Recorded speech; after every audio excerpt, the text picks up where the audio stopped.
Selalu ada hikmah. Masih bareng dengan Bunda Cici dan juga Kak Rahel.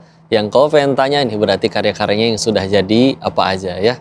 Apa aja nih yang udah dibuat Kak Rahel? Buku dan apa aja nih? Alhamdulillah kalau untuk sekarang saya baru aja melahirkan buku pertama dan mau insya Allah buku kedua. Ya jadi karena saya tuh suka nulis kok dari udah lama gitu. Cuman bener-bener berani mau nerbitin itu pas semester 2 waktu itu umur 19 tahun. Judulnya apa Kak? Judul bukunya itu Keajaiban Itu Ada Pada Ibu. Masya Allah. Yang kedua nanti mau apa judulnya? Udah disiapin? Udah lagi buat. Yang kedua kira-kira itu judulnya?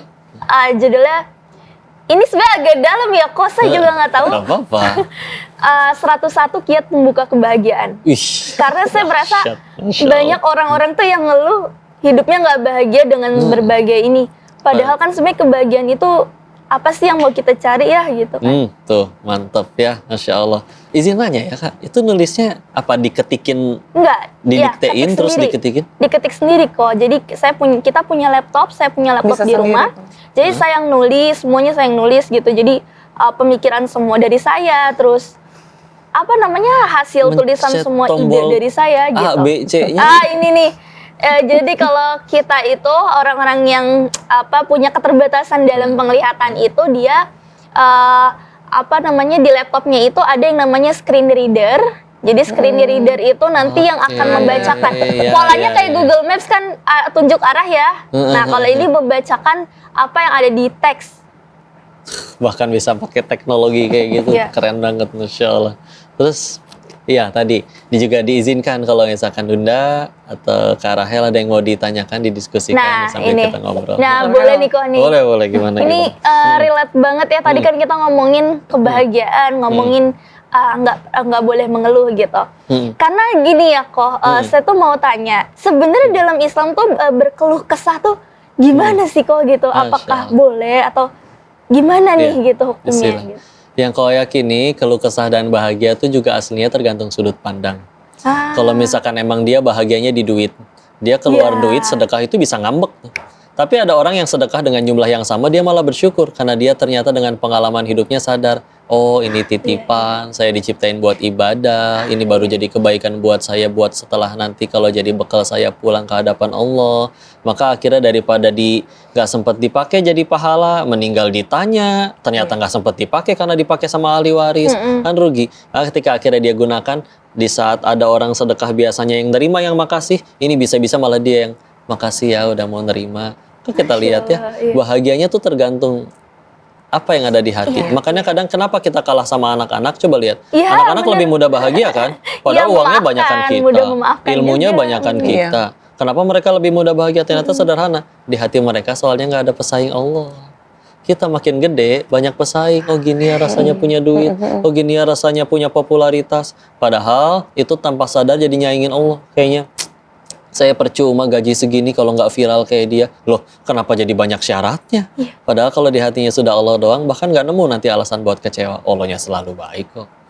Jadi definisi nikmatnya berubah, Kak Rahel. Dulu nikmat itu adalah keinginan kita yang terkabul. Padahal kata siapa keinginan kita itu baik? Bisa jadi keburukan buat kita. Yang nggak enak aja bisa jadi pertolongan Allah. Nah, sekarang nikmat itu adalah apapun yang bikin kita tambah dekat sama Allah.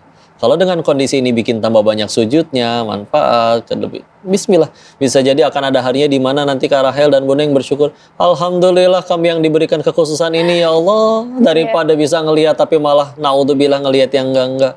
Dan yang bisa ngelihat nanti malah iri. Ih tahu gitu saya aja ya Allah yang nggak bisa ngelihat. Ya, karena mereka bahagianya belum di Allah.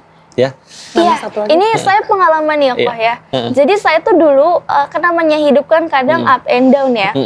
Waktu pertengahan pokoknya yang beranjak remaja ke dewasa lah. Pernah saya berpikir aku pengen banget bisa lihat. Itu pernah kok ada pemikiran seperti itu karena usia sudah semakin dewasa mungkin pemikiran kan sudah lebih bercabang ya.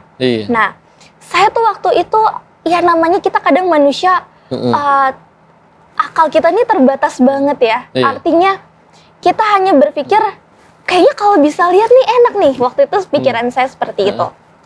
Dan saya minta ya Allah, saya mau sembuh. Pokoknya waktu itu saya mintanya selalu itu. Sampai di satu titik saya saya merasakan ini kok. Jadi saya setelah sakit pernah dikasih sama Allah tuh sakit mata. Kebetulan mata yang sebelah kiri.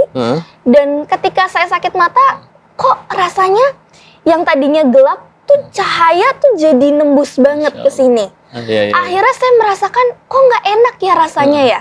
Saya baru dikasih sakit mata yang sebegini aja saya rasanya pusing gitu. Karena kan cahaya kalau kita lihat dapet kaca hikmahnya akhirnya ini tembus banget kan. Akhirnya saya jadi ya Allah, nggak deh, aku nggak mau deh, nggak mau ngotot deh gitu. Hikmah ya, itu luar biasa kalau disayang Allah tuh memang begitu pemirsa ya. Ketika akhirnya pengen sesuatu dan Allah tahu itu tidak lebih baik untuk dirinya dari kondisinya, akhirnya Allah berikan hikmah yang luar biasa. Maka alhamdulillah pemirsa yang ada di rumah, kita harus makasih bangetnya sama Kak Rahel dan Bunda Cici, alhamdulillah, karena dapat banyak banget insight.